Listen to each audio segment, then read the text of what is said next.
एक कहानी जो इतिहास और दुनिया के कई बड़े धर्मों में बार बार दोहराई जाती है। ये एक ऐसे मसीहा की उम्मीद है जिसके आने से एक नए दौर की शुरुआत होगी। दूसरे आगमन के इस विश्वास को परूसिया भी कहते हैं। चलिए इसे थोड़ा और समझते हैं। ईसाई धर्म में ये विश्वास जीसस क्राइस्ट के दोबारा लौटने पर आधारित है। ये एक बहुत ही अहम मान्यता है जो प्राचीन प्रार्थनाओं से लेकर आज तक कायम है। दिलचस्प बात यह है कि ये सिर्फ कोई पुरानी कहानी नहीं, आज भी ये विश्वास बहुत मजबूत है। माना जाता है कि ये वापसी अचानक, साफ साफ और पूरी दुनिया के सामने होगी। इस्लाम में भी हजरत ईसा यानी जीसस की वापसी को कयामत का एक बड़ा संकेत माना गया है। उनका सबसे बड़ा मकसद होगा दज्जाल नाम के झूठे मसीहा को हराना। उनके आने की बहुत सी बातें बताई गई हैं जिससे आखिरकार बुराई पर जीत होगी। जीत के बाद वो करीब 40 साल तक इंसाफ के साथ हुकूमत करेंगे। अब बात करते हैं हिंदू धर्म की, जहां एक अंतिम अवतार की भविष्यवाणी की गई है। ये है कल्कि, भगवान विष्णु के 10वें और आखिरी अवतार जो इस बुरे दौर का अंत करेंगे। कल्कि पुराण के मुताबिक कल्कि का जन्म स्थान भारत के उत्तर प्रदेश में संभल बताया गया है। इस प्राचीन नक्शे से पता चलता है कि संभल को सदियों से एक पवित्र शहर माना जाता रहा है। कल्कि का मकसद है बुराई को मिटाना और एक नए स्वर्ण युग यानी सतयुग की शुरुआत करना। लेकिन क्या ये वापसी हमेशा एक असल फिजिकल घटना होगी? जरूरी नहीं। कुछ लोगों का मानना है कि ये वापसी असल में एक आध्यात्मिक बदलाव या जागृति है। ये इतना पावरफुल आइडिया है कि आज भी किताबों, फिल्मों और टीवी सीरीज में नजर आता है। इन सभी परंपराओं में कुछ चीजें एक जैसी हैं, जैसे न्याय, एक नई शुरुआत और बुराई से जंग।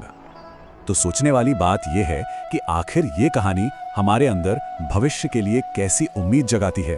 कभी सोचा है कि दुनिया भर में इतनी सारी अलग अलग संस्कृतियां और धर्म सब के सब क्यों एक उद्धारकर्ता के लौटने का इंतजार करते हैं? ये एक बहुत ही पावरफुल कहानी है जो हमें हर जगह सुनने को मिलती है। मतलब ये जो आइडिया है ना कि हिस्ट्री अपने एंड में किसी मसीहा का इंतजार कर रही है, ये शायद इंसानियत की सबसे पुरानी और सबसे दिलचस्प कहानियों में से एक है। तो सवाल यही उठता है कि आखिर ऐसा क्यों है? मतलब अलग अलग जगहों पर अलग अलग समय में लोगों ने इस एक विचार को क्यों इतना अपनाया कि कोई आएगा जो सब कुछ ठीक कर देगा और एक नए युग की शुरुआत करेगा। ये सवाल बहुत इंटरेस्टिंग है और इसका जवाब हमें इंसान की सबसे गहरी उम्मीदों और डरों के बारे में बताता है। तो चलिए इसी को समझने की कोशिश करते हैं। अब इस आइडिया का जो सबसे फेमस वर्जन है वो है सेकंड कमिंग का कॉन्सेप्ट। ये क्रिश्चियनिटी और इस्लाम दोनों में एक बहुत बड़ा बिलीव है, पर जैसा कि हम आगे देखेंगे ये कहानी सिर्फ यहीं तक सीमित नहीं है बल्कि कई और धर्मों में भी मिलती है और हर जगह इसका एक अपना अलग ही फ्लेवर है। इसके लिए एक ग्रीक शब्द है परूसिया, जिसका मतलब सिर्फ आना नहीं बल्कि एक बहुत ही महत्वपूर्ण मौजूदगी या प्रेजेंस होता है। तो चलिए अपनी एक्सप्लोरेशन शुरू करते हैं क्रिश्चियनिटी से। यहाँ पर जीसस का लौटना वो एक सेंट्रल बिलीफ है, मतलब इस पर कोई सवाल नहीं उठाया जा सकता। और यहाँ ये सिर्फ एक वापसी नहीं है, इसे एक राजा की वापसी की तरह देखा जाता है जो अपने राज पर हुकूमत करने और इंसाफ करने के लिए लौट रहा है। ये जो लाइन है ना, ये कोई ऐसी वैसी लाइन नहीं है। ये नाइसीन क्रीड से ली गई है जो करीब 1700 सालों से क्रिश्चियनिटी का एक फाउंडेशनल टेक्स्ट रहा है। इससे पता चलता है कि ये विश्वास कितना पुराना और गहरा है कि जीसस लौटेंगे इंसाफ करने के लिए और एक ऐसे राज की स्थापना करेंगे जो कभी खत्म नहीं होगा। और ये बिलीफ सिर्फ पुरानी किताबों में नहीं है, आज भी ये बहुत बहुत ज्यादा जिंदा है। जरा इस नंबर को देखिए, 40%, 40% काफी बड़ा नंबर है ना? पर ये है किस चीज का नंबर? ये वाकई चौंकाने वाला नंबर है ना? ये 2010 में प्यू रिसर्च के एक सर्वे से है। सर्वे में पता चला कि 40% अमेरिकियों को लगता है कि जीसस 2050 तक लौट सकते हैं। तो इससे ये साफ होता है कि ये कोई पुरानी कहानी नहीं है बल्कि आज भी लाखों लोगों के लिए एक असल उम्मीद है, खासकर इवेंजेलिकल्स के बीच। तो जरा इमेजिन कीजिए, ये कोई चुपचाप होने वाली घटना नहीं होगी। नहीं, क्रिश्चियन ट्रेडिशंस के हिसाब से ये एक ग्लोबल इवेंट होगा, एक ऐसा पल जो पूरी दुनिया को, पूरी हिस्ट्री को हमेशा के लिए बदल देगा। जीसस खुद वापस आएंगे पर्सनल तौर पर और उनका आना पूरी दुनिया देखेगी। और इस बार उनका मिशन प्रीच करना नहीं होगा बल्कि ह्यूमैनिटी का आखिरी फैसला करना होगा। अब चलिए क्रिश्चियनिटी से आगे बढ़ते हैं और इस्लाम की बात करते हैं। यहाँ भी जीसस के लौटने की भविष्यवाणी है। लेकिन यहाँ कहानी में एक बहुत इंटरेस्टिंग मोड़ है। इस्लाम में जीसस को उनके अरबी नाम ईसा से जाना जाता है और उनका लौटना वो एक प्रॉफिट के आखिरी मिशन के तौर पर देखा जाता है। और ये एक बहुत ही जरूरी फर्क है जिसे समझना होगा। देखिए, क्रिश्चियनिटी में जीसस ईश्वर के पुत्र हैं जो अंतिम जज बनकर लौटते हैं। वहीं इस्लाम में वो एक बहुत ही सम्मानित इंसान, एक प्रॉफिट हैं जिनका एक खास मिशन है, इंसाफ को वापस लाना और एक झूठे मसीहा जिसे अल मसीह अद-दज्जाल कहते हैं उसे हराना। ये एक बहुत बड़ा थियोलॉजिकल डिफरेंस है जो दोनों धर्मों की ईश्वर, प्रोफेसी और मोक्ष की समझ को दिखाता है। इस्लामिक ट्रेडिशन में जो आखिर में होगा वो एक बहुत ही ड्रामेटिक सीक्वेंस है। सोचिए, दुनिया में अच्छाई और बुराई के बीच एक बड़ी जंग चल रही है जिसे मेहदी लीड कर रहे हैं, और फिर एक क्रूशल मोमेंट पर ईसा दमिश्क में एक सफ़ेद मीनार पर उतरते हैं। वो मेहदी की फौज के साथ मिल जाते हैं और फिर वो खुद दज्जाल को ख़त्म करते हैं, और इसके बाद ही दुनिया में शांति और इंसाफ का एक नया दौर शुरू होता है। और अपना ये मिशन पूरा करने के बाद इस्लामिक किताबों के मुताबिक ईसा करीब 40 साल तक दुनिया पर हुकूमत करेंगे।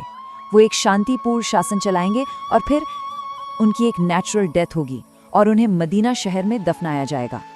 अच्छा, अब हम इस डिस्कशन को और आगे बढ़ाते हैं और चलते हैं हिंदुइज्म की तरफ। यहाँ पर लौटने का कॉन्सेप्ट वो लीनियर टाइम, मतलब एक सीधी रेखा में चलने वाले समय के बारे में नहीं है, बल्कि एक बहुत बड़े साइक्लिकल यूनिवर्स के बारे में है।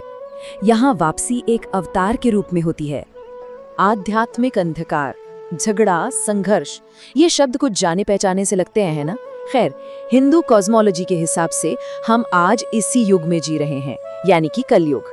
ये 4 युगों में से आखिरी है और इसे स्पिरिचुअल डार्कनेस और कियोस का दौर माना जाता है। और इसी कलयुग के अंधेरे को खत्म करने के लिए एक डिवाइन इंटरवेंशन की भविष्यवाणी की गई है। भगवान विष्णु, जो प्रोटेक्टर देवता हैं, वो अपने 10वें और आखिरी अवतार कल्कि के रूप में आएंगे और उनका मिशन होगा इस अंधेरे को खत्म करके धर्म यानी राइचसनेस को फिर से स्थापित करना। और ये प्रोफेसी सिर्फ कोई हवाई बात नहीं है। कल्कि पुराण जैसे ग्रंथों में इसके बारे में काफी डिटेल में बताया गया है। जैसे ये नक्शा देखिए, ये पुराण से ही है और ये उनके जन्मस्थान की तरफ इशारा करता है, जो कि एक असल जगह है, भारत में उत्तर प्रदेश का संभल। और ये डायग्राम ये भी उसी ग्रंथ से है और इसमें उस पवित्र जगह का पूरा लेआउट दिखाया गया है। इससे ये पता चलता है कि ये प्रोफेसी हिंदू ट्रेडिशन में कितनी गहरी है, मतलब इसकी अपनी एक ज्योग्राफी है, एक पूरी डिटेल्ड कहानी है। तो हमने 3 बड़े विश्व धर्मों की बात की, पर इस पावरफुल कहानी का असर सिर्फ यहीं खत्म नहीं होता। ये जो लौटने की उम्मीद है ना, ये इतना स्ट्रॉन्ग आइडिया है कि इसने कई मॉडर्न इंटरप्रिटेशंस को भी जन्म दिया है। जैसे कि बहाई धर्म में इस वापसी को एक स्पिरिचुअल प्रोसेस की तरह देखा जाता है। रस्ताफारी मूवमेंट में तो इथियोपिया के सम्राट हाइले सिलासी को ही जीसस का दूसरा अवतार माना जाता है, और परमहंस योगानंद जैसे मिस्टिकल थिंकर्स के लिए ये वापसी किसी बाहर वाले की नहीं, बल्कि हर इंसान के अंदर क्राइस्ट कॉन्शियसनेस के जागने की बात है। तो ये देखना बड़ा फैसिनेटिंग है कि कैसे ये एक कोर आइडिया अलग अलग कल्चर और स्पिरिचुअल कॉन्टेक्स्ट में बदल जाता है। और शायद यही वजह है कि ये कहानी हमारे कल्चर में इतनी पॉपुलर है। सर्वनाश, फिर इंसाफ और फिर एक नई शुरुआत। ये जो थीम्स हैं, ये मॉडर्न स्टोरी टेलिंग में बहुत पावरफुल है। आपको किताबों से लेकर बड़ी बड़ी ब्लॉकबस्टर फिल्मों तक हर जगह ये देखने को मिल जाएंगे। तो आखिर में हम फिर से उसी सवाल पे आ जाते हैं, क्या ये जो पावरफुल कहानी है जो बार बार हमें सुनने को मिलती है, क्या ये वाकई किसी एक आखिरी लिटरल जजमेंट के बारे में है, या फिर ये किसी गहरी सिंबॉलिक सच्चाई की तरफ इशारा करती है? मतलब कियोस के बाद ऑर्डर की, अंधेरे के बाद रोशनी की, और दुनिया को फिर से एक नई शुरुआत देने की, एक टाइमलेस ह्यूमन होप की। ये एक ऐसा सवाल है जिस पर सोचना तो बनता है।